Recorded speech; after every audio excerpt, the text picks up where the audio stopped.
저희 교회에 또 새로운 가족이 생겼습니다. 이해찬 집사님, 김하은 집사님 가정에서 그 딸 서아가 태어나서 이제 안락하나교회 성도님이 한 분 더 넣으셨습니다. 예, 너무너무 좋은 일인 것 같습니다. 예, 이 시간 예배를 드리는 모든 성도님들에게 한량없는 하나님의 은혜와 사랑이 넘치시기를 바랍니다. 스위스의 라브리 공동체를 만들었던 프란시스 세포 박사가 지금은 소천하셨지만 그가 말년에 암으로 투병 생활을 했습니다.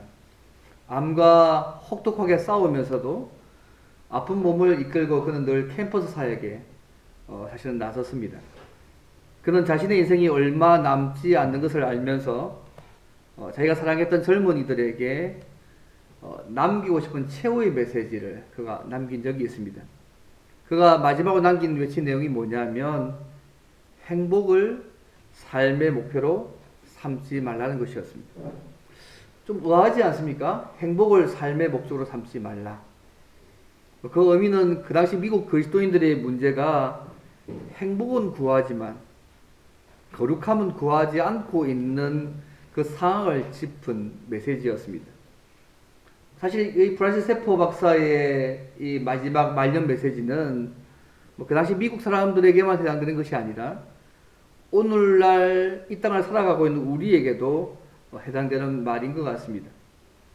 어떤 의미에서 한국 교회가 이 시대의 빛과 소금의 역할을 잘 감당하지 못하는 이유 중에 하나는 축복과 행복은 늘 구하는 삶들은 살았지만 거룩함은 구하지 않았기 때문인지 잘 모르겠습니다. 오늘 이 시대의 청년 신자들이요, 꿈과 비전은 구합니다. 하지만 거룩함은 구하지 않는 모습들을 많이 봅니다. 행복과 축복이 우선이 아니라 죄에 대해서 애통하고 슬퍼하는 마음을 갖고 그분이 원하시는 말씀대로 거룩한 삶을 추구할 때에 사실 진짜 복 있는 사람이 될 수 있습니다. 실제로 한국의 어떤 여론조사에 의하면 여론조사의 70%의 신자들이 교회를 출석하는 이유가 행복해지기 위해서 교회를 출석한다는 말을 들은 적이 있습니다. 우리 신자는요, 성경에서 성도라고 말하고 있습니다. 이 성도라는 이름은 우리가 어떤 사람이고 어떻게 살아야 할 것인지를 보여주는 중요한 우리를 부르는 용칭입니다. 이 성도란 말은 문자적으로 거룩한 무리라는 뜻이잖아요. 무리들이잖아요. 거룩한 무리. 신약 성경은 이 성도라는 말을요, 예수님 안에서 구원받은 사람들에게 적용해서 성도라고 부릅니다. 그래서 우리가 그리스도를 믿는다고 할 때에 우리 이미 예수 그리스도 안에서 거룩하게 된 자들입니다. 그래서 성도라고 불리지 않습니까? 그렇지만 아직 완전한 하나님 나라에서 하나님 앞에 서게 될 때까지 거룩한 삶을 살아가야 될 사람들이 우리의 모습입니다. 특별히 오늘 본문의 말씀은 예수님께서 십자가의 죽음을 앞두시고 특별히 제자들을 위해서 기도하면서 했던 내용들입니다. 그들을 진리로 거룩하게 하옵소서라고 기도하는 내용입니다. 예수님의 이 기도가 도대체 무슨 의미가 있고 어떤 의미가 있고 또 이 기도를 아는 우리가 어떤 삶을 살아가야 될지를 오늘 말씀을 통해서 크게 몇 가지 생각해 보기를 원합니다. 첫째는요, 신자는 세상 속에 살고 있지만 거룩하게 살아야 합니다. 즉 세상과 구별하여서 하나님께 바쳐진 제물처럼 흠이 없고 깨끗하게 살아야 된다는 말씀입니다. 요한복음 17장은요, 예수님이 십자가를 앞두시고 기도하신 내용입니다. 그래서 대제사장적 기도라고 불리는 부분입니다.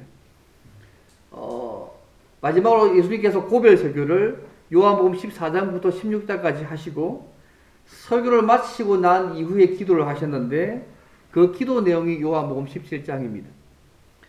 예수님께서 이 기도를 들으실 때는 십자가를 지시기 전이십니다. 이 기도 후에 붙잡히시고 십자가를 지실 것입니다. 그리고 난 뒤에 죽으시고 사흘 뒤에 부활하셔서 하늘로 올라가게 될 것입니다. 그 후에 주님이 다시 오시는 그날까지 예수님은 제자들이 예수님이 이 세상에 오신 목적을 이루시기를 원하셨습니다. 그래서 예수님 이 일을 위해서 12명의 제자를 선택하시고 훈련하셨고 이들을 위해서 특별히 기도하셨습니다. 예수님이 제자들을 위해서 기도했던 내용은 핵심은 크게 두 가지인데, 하나는 뭐냐면 제자들이 하나가 되게 해달라는 것이었습니다. 그게 11절 말씀의 내용입니다. 그리고 또 하나의 기도는 뭐냐면 제자들이 거룩하게 해달라는 것입니다. 교회가 하나 되지 못하고 성도가 거룩하지 못하다면 교회는 하나님께서 예수님이 보내신 그 목적들을 제대로 수행할 수가 없다는 부분들을 주님이 아셨기 때문에 그렇게 기도하셨습니다. 오늘 특별히 두 번째 기도 제목인 제자들이 거룩하게 해달라는 기도의 내용들을 좀 함께 좀 생각해 보려고 합니다. 17절 말씀 보면 그들을 진리로 거룩하게 하옵소서. 아버지의 말씀은 진리니라고 말씀하고 있습니다. 그래서 그들이 누굴까요? 1차도 예수님의 제자들을 말합니다. 근데 오늘 이 기도가 제자들에게만 하는 기도가 아니고요. 이후에 믿는 모든 신자들에게도 적용되는 말씀임을 요한복음에서 말씀합니다. 그럼 77장 20절을 보십시오. 내가 비옵는 것은 이 사람들만 위함이 아니요. 그 다음 말씀 보시면 그들의 말로 말미암아 나를 믿는 사람들도 위함이니라고 말씀하고 있습니다. 지금은 제자들을 위해서 기도하고 있는 것처럼 보이지만 주님께서 이 기도를 하신 진짜 이유는 뭐냐면 그들을 통해서 믿는 사람들인 우리들까지도 함께 포함해서 기도하시고 있음을 말씀하고 있습니다.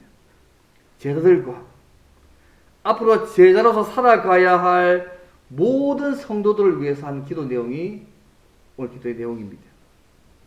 예수님께서요, 제자들을 거룩하게 해달라고 기도하고 있습니다. 도대체 이 기도의 의미가 여러분 무엇일까요? 거룩하게 해달라는 기도의 의미가요. 여러분, 거룩하다는 말들을 많이 들으셨지 않습니까?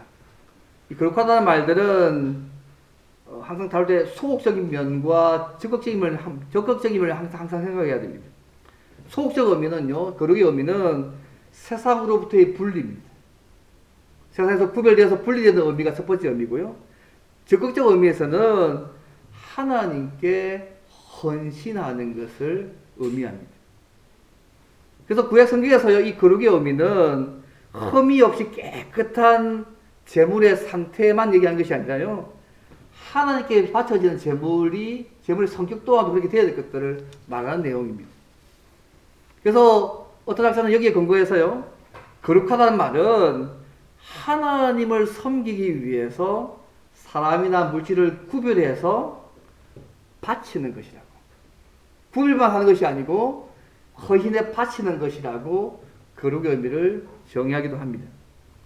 오늘 요한복음 17장 14절을 보시면요, 제자들이 하나님의 말씀을 듣고 믿었기 때문에 이런 세상과 구별된 존재가 되었습니다. 그런데 세상이요, 미워한다고 말씀하고 있습니다.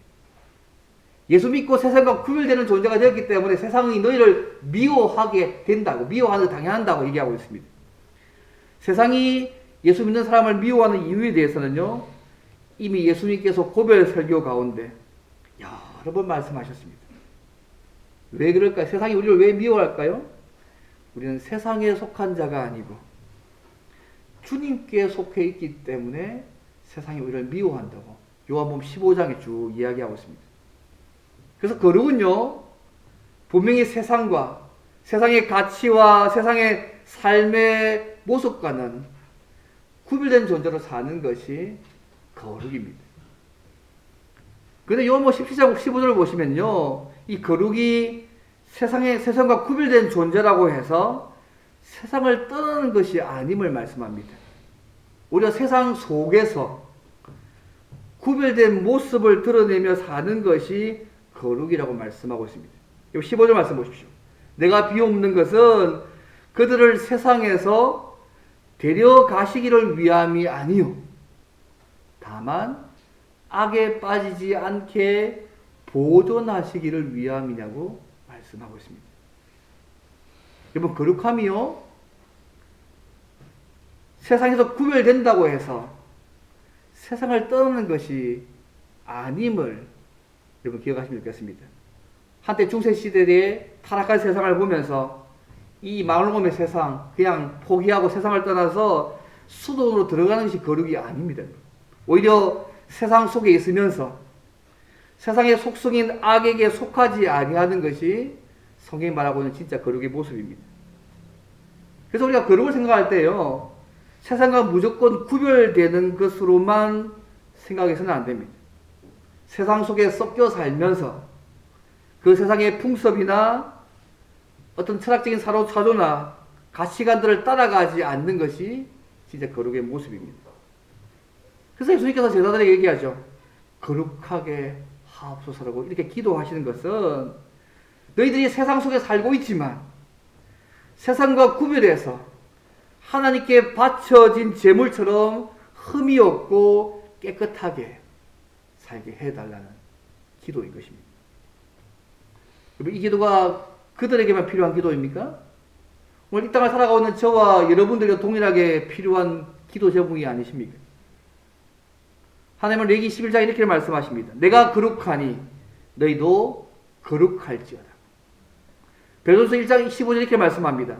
오직 너희를 부르신 거룩한 이처럼 너희도 모든 행실에 거룩한 자가 되라고 말씀하시고 계십니다. 사실 우리는 일상생활에서 거룩함을 별로 중요하게 생각하지 않습니다. 우리가 세상을 얻고자 거룩함을 버리고 세상과 타협하고 심지어 경건과 거룩함을 포기할 때가 더 많은 것 같습니다. 진짜 능력은요, 진정한 능력은 거룩함이 있습니다. 거룩함이 무너지면 모든 것이 무너진다는 사실을 잊지 마셔야 됩니다. 세상을 얻고 성공하기 위해서 거짓되게 행하고 타협을 해서 성공한 것처럼 보여도 그것은 결코 우리를 축복하게 하지 못한다는 사실을 잊지 마셔야 합니다. 신자들이 세상을 살리고 자신을 지킬 수 있는 능력은 거룩함에 있다는 사실을 잊지 않으시면 좋겠습니다. 그래서 존 웨슬레는 이 거룩한 삶을 위해서 날마다 7가지 질문을 자기 스스로 했지 않습니까?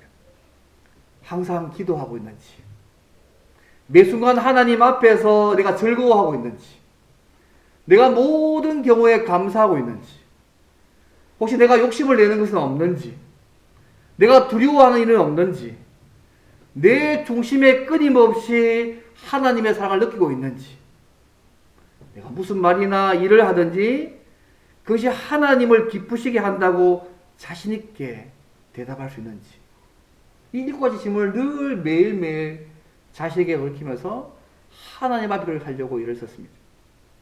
사랑하는 성도 여러분, 요한일서의 표현대로 우리는 육신의 정욕과 안목의 정욕과 이생의 사랑이 넘치는 악하고 음란한 세상 속에 살고 있습니다.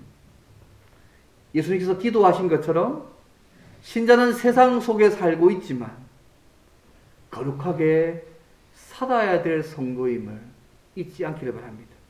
세상과 구별해서 하나님께 바쳐진 제물처럼 흠이 없고 깨끗하게 살아야 될 존재가 저와 여러분들입니다. 예수님께서 제자들의 거룩함을 위해서 기도하신 것처럼 오늘 우리의 거룩함을 위해서도 기도하고 계심을 잊지 않기를 바랍니다. 악하고 음란한 세대에서 거룩함을 잃어버리지 않고 세상과 구별되어서 흠이 없고 깨끗한 삶을 살아가도록 우리가 주님처럼 서로서로 기도해주고 서로 붙들어주며 삶을 살아가는 우리 모두가 되기를 바랍니다. 이게 첫 번째입니다.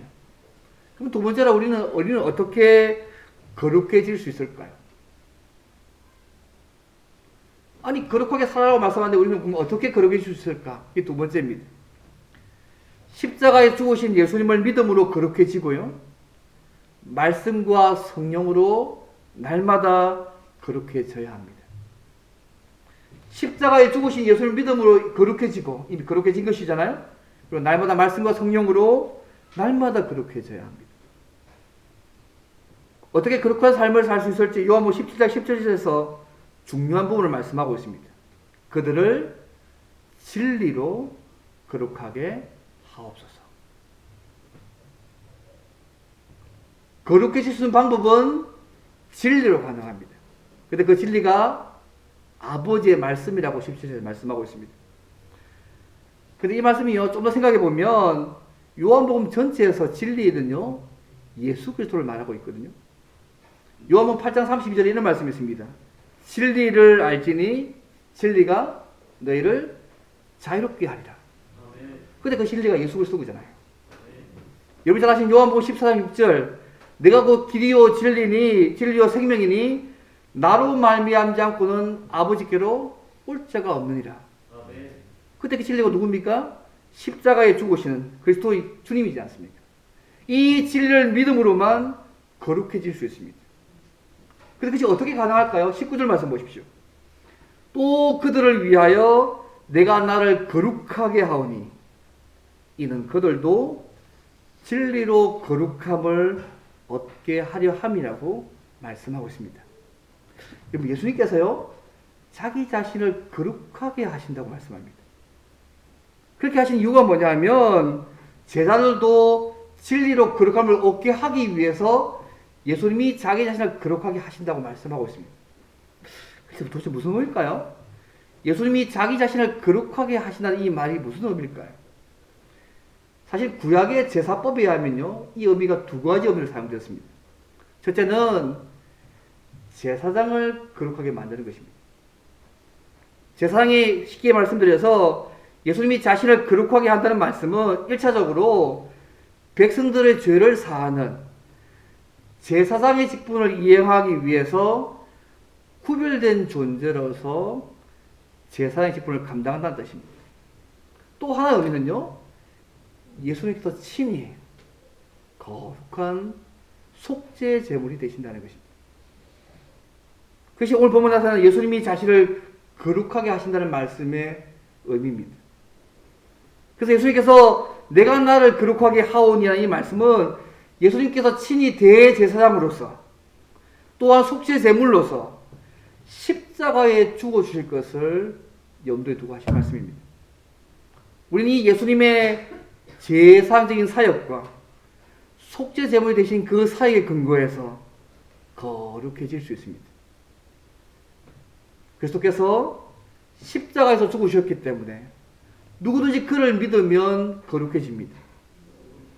이미 우리는 그리스도의 보혈로 예수 믿으면 이미 거룩해진 사람들이잖아요. 그래서 성도라고, 거룩한 무리라고 부르고 있습니다. 그리고 이미 거룩해진 신분에 합당하게 살아갈 수 있도록 성령님을 의지하여서 날마다 계속적으로 거룩함을 이어갈 수 있습니다. 그래서 우리가 말씀과 성령을 통해 날마다 점진적인 성화를 이루어가야 될 것이죠. 주님을 닮아가는 것입니다. 그래서 거룩한 삶을 살기 위해서는요, 1차로 예수를 믿는 게 중요합니다. 예수 그리스도를 보고 예수를 믿는 게 1차로 중요하고요. 그 다음은 그분의 말씀을 읽고 암송하고 그 말씀을 성령의 도우심을 힘입어서 우리의 삶에 적용하며 살아가는 주님을 닮아가는 그 삶이 중요한 것입니다. 우리가 이미 예수 안에서 이미 거룩해졌지만 주님을 완전히 닮는 거룩함은 하루아침에 이루어지지 않습니다. 평생토록 성령 하나님의 도우심으로 말씀에 순종하며 살아갈 때에 우리의 삶 가운데 이루어진다는 사실을 잊지 마시기 바랍니다. 사랑하는 성도 여러분, 예수님이 우리 죄를 위해서 십자가에서 죽으신 것을 믿으십니까? 그렇다면 이미 우리는 예수 안에서 거룩해졌음을 믿으시기를 바랍니다. 아니, 내 삶이 엉망인데 그래도 내가 거룩하냐? 이미 거룩해졌습니다. 이미 성도이지 않습니까? 내가 삶을 잘 못 산다고 성도가 아닌 거 아니지 않습니까? 이미 성도입니다. 이미 거룩해졌지만 말씀과 성령 하나님의 도우심을 통해서 날마다 주님처럼 닮아가는 거룩해져가는 삶들을 살아가야 한다는 것을 잊지 않기를 바랍니다. 그래서 말씀을 읽고 우리의 삶에 적용하는 일에 힘쓰셔야 합니다. 날마다 기도함으로 성령 하나님의 도우심을 받아서 그분의 말씀에 순종하고 주님을 닮아가는 거룩해지는 삶을 살아가는데 최선을 다하셔야 됩니다. 이런 삶들을 살아가서 이미 우리가 거룩해졌지만 날마다 말씀과 성령을 통하여서 주님 닮아가는 거룩해져가는 저와 여러분이 되면 좋겠습니다. 두 번째입니다. 그럼 세 번째로, 그렇다면 왜 주님께서 제자들이 진리의 말씀으로 거룩해지기를 기도했을까요? 왜 주님이 도대체 이 기도하시는 이유가 뭐냐는 거죠. 이게 세 번째입니다. 그것은 제자들이 주님처럼 거룩한 삶을 살아야 복음을 전해서 세상을 구원하는 책임을 잘 감당할 수 있습니다. 우리가 거룩하고 깨끗한 삶을 살지 않는다면 우리가 전가하는 복음이, 우리가 믿고 있는 예수님이 초롱받게 된다는 사실을 잊지 않으실 필요가 있습니다. 왜 주님께서 제자들로 하여금 진리의 말씀으로 거룩해지도록 기도하고 있는지 18절 보십시오. 이것이 이유입니다. 아버지께서 나를 세상에 보내신 것 같이 나도 그들을 세상에 보내었다. 여러분, 아버지께서 왜 예수님을 세상에 보내셨습니까? 우리가 잘 먹고 잘 살게 하기 위해서요? 절대 아닙니다. 우리를 죄에서 구원하여서 하나님과 영원토록 교제하는 생명 주시기 위해서 하나님 아버지께서 예수 이 땅에 보내셨습니다. 여러분, 요한복음 3장 10절 말씀 기억하시지 않습니까? 하나님께서 독생자를 세상에 보내신 목적을 설명하기를 이는 그를 믿는 자마다 멸망치 않고 영생을 얻게 하려 하심이라고 말씀하지 않습니까? 그 독생자가 독자의 개념이 아니지 않습니까? 독특한 방법으로 세상에 태어나신 하나님의 아들, 그 하나님이 인간의 모습으로 오셨다는 말씀이죠. 하나님께서 성령으로 잉태되시고 처녀의 몸에서 출생하신 것을 말하는 내용들입니다.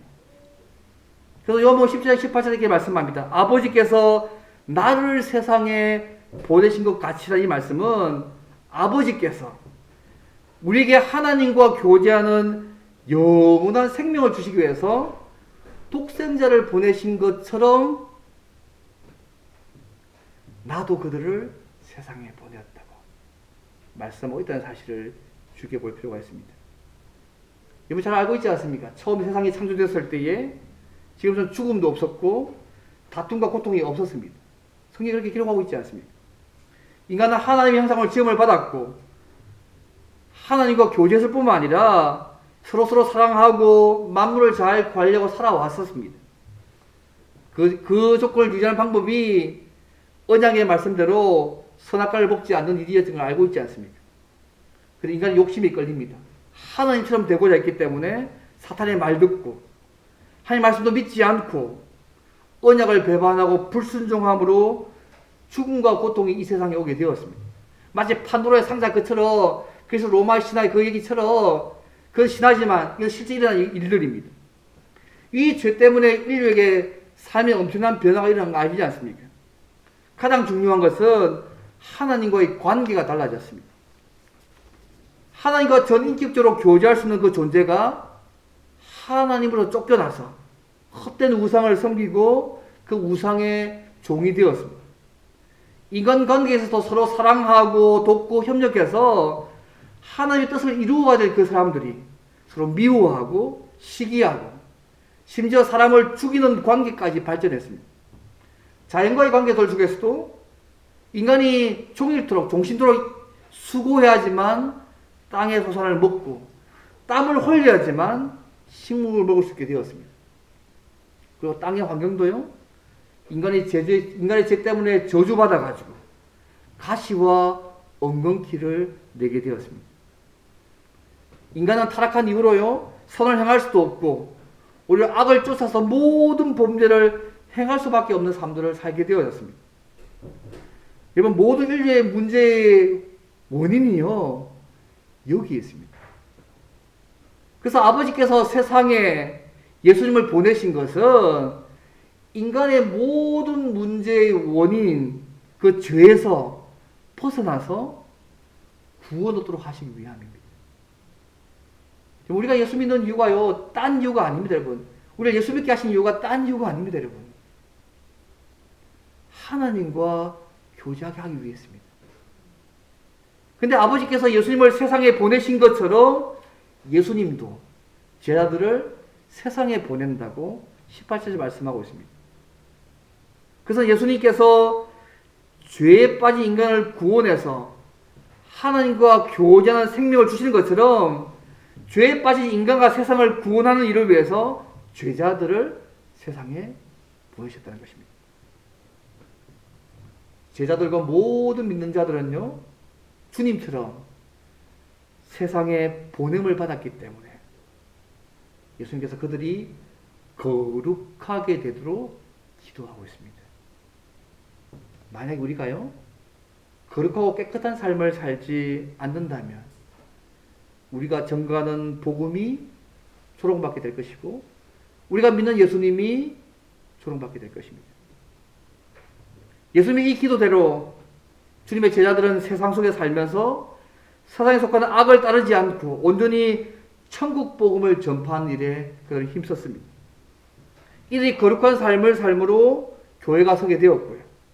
그 교회를 통해서 전파한 말씀을 듣고 우리 역시 구원받아서 하나님과 함께 영원히 교제하는 기쁨을 현재 누리고 있습니다. 그리고 딴 사람을 사랑할 수 있고 온 자연을 하나님의 말씀대로 잘 돌보던 사람이 되었습니다. 이 제자들의 가르침과 모범을 따라서 수많은 믿음의 조상들과 선배들이 거룩한 삶을 통해서 세상을 구원하는 이 영광스러운 사역에 참여해오고 지금도 참여하고 있습니다. 우리가 이 사실을 안다면요, 내가 이 세상에 어떤 직업에 종사하든지 내가 어떤 사회적 위치를 차지하고 있든지 그것은 예수님처럼 세상을 구원해서 하나님과 교제하는 생명을 얻게 하도록 파송을 받았음을 잊지 마셔야 됩니다.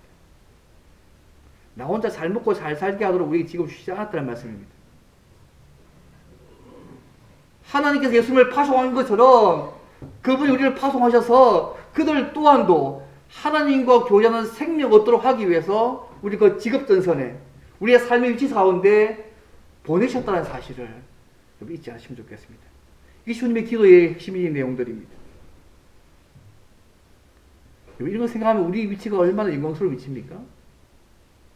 만군의 왕이신 그 하나님께서 하나님 보좌에서 온 세상을 하신 그분께서 우리를 파송하셨습니다. 뭐하더군요? 우리가 사는 삶의 현장 속에서 모든 사람들이 하나님과 교제하는 생명을 얻게 하도록 하기 위해서 저와 여러분을 파송하셨다는 사실을 잊지 않으시면 좋겠습니다. 이런 의미로 우리는 선교사시지 않습니까? 이런 의미에서 우리가 예수님을 믿는다면 이미 예수님의 보혈의 공로로 말미암아 거룩하게 된 자들입니다. 그래서 성도라 불림 받습니다. 완전한 하나님 나라에서 하나님 앞에 설 때까지 이 세상의 잘못된 가치관에 동화되지 않고 우리는 거룩한 삶을 살아야 될 사람들입니다. 이는 그리스도께서 제사장으로서 그리고 희생제물로서 십자가에 죽으셨기 때문에 가능한 일입니다. 하나님께서 왜 예수님을 세상에 보내주셔서 우리를 거룩하게 하셨습니까? 우리로 하여금 온 세상을 구원하는 책임을 잘 수행할 수 있도록 하기 위해서임을 잊지 않으시면 좋겠습니다. 예수님은 십자가에 죽으심을 이루신 그 구원 사역을 우리에게 위임해 주셨습니다. 그래서 우리는 하나님께서 언제 어디서든지 구원을 복음을 전할 수 있도록 세상에 보냄받은 자임을 여러분 기억하시면 좋겠습니다. 그래서 스스로 신자라고 말하면서 우리의 삶이 거룩하지 않으면 우리가 신자라고 말하는 것 자체가 영광의 복음을 왜곡시키고 천박하게 만들고 사람들의 비웃음거리로 만드는 것입니다. 오늘 한국교회 어떤 모습은 그렇지 않습니까? 우리가 이 거룩한 삶을 살지 못했기 때문에 우리가 믿고 있는 하나님, 우리가 믿고 있는 예수님, 우리가 믿고 있는 복음 자체가 마치 가치가 없는 것처럼 왜곡되어 있는 거 아닙니까? 그렇게 될 수밖에 없는 것이죠. 그래서 주님께서 그들로 하여금 거룩하게 해달라고 지금 기도하고 있는 것입니다. 우리가 신자라고 말하면서 정직하지 못하고 말과 행동에 진정성이 없고 약속을 지키지 않고 책임감이 없고 불성실하고 이기적이까지 한다면 그가 전하는 복음의 메시지가 다른 사람들이 어떻게 들릴까요, 여러분? 여러분, 예수님께서 왜 그들을 진리로 거룩하게 하옵소서라고 기도하셨는지를 돌아보실 필요가 있습니다. 제자들이 주님처럼 거룩한 삶을 살아야지만, 제자로서 하나님 나라의 복음을 효과적으로 전해서 새로운 세상을 만들어갈 수 있기 때문에 그렇습니다. 그분이 원하는 새로운 세상이죠. 신자의 거룩한 삶은 한편으로는 세상의 가치를 따르지 않는 것이고요. 또 한편으로는 세상 속에 살면서 이루어내야 될 삶의 모습이 있습니다. 정직하고 진실하며 책임성 있는 말과 행동을 해야 합니다. 가까이 있는 가족들이나 친지들이나 교회 가족들이 어려움을 당하고 있다면 그들을 도와야 합니다. 세상에 불법적이고 부조리하고 비합리적인 일들을 본다면 적극적으로 고칠 일에도 힘써야 합니다. 이것이 거룩한 삶을 살아가는 방식입니다.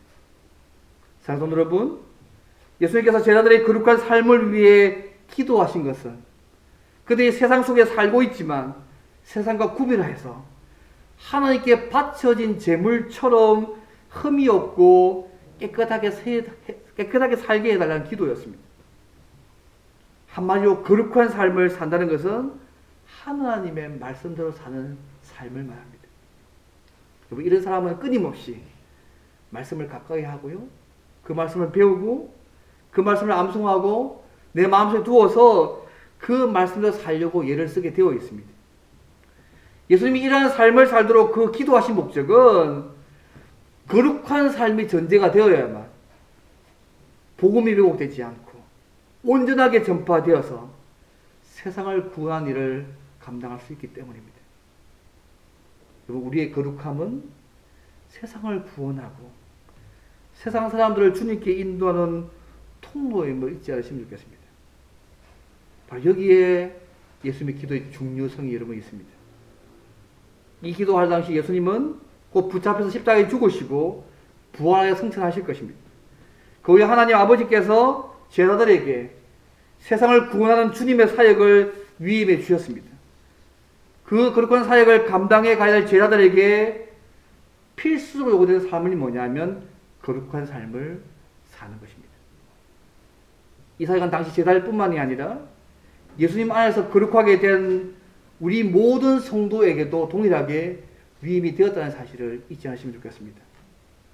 우리가 다 복음을 전하고 가르치는 목사로, 선교사로 부름을 받은 것은 아니지만 우리가 세상에서 어떤 직업을 가지든지 어떤 위치에 있다고 할지라도 그것은 복음을 전해서 세상을 구원하는 거룩한 소명을 받은 것입니다.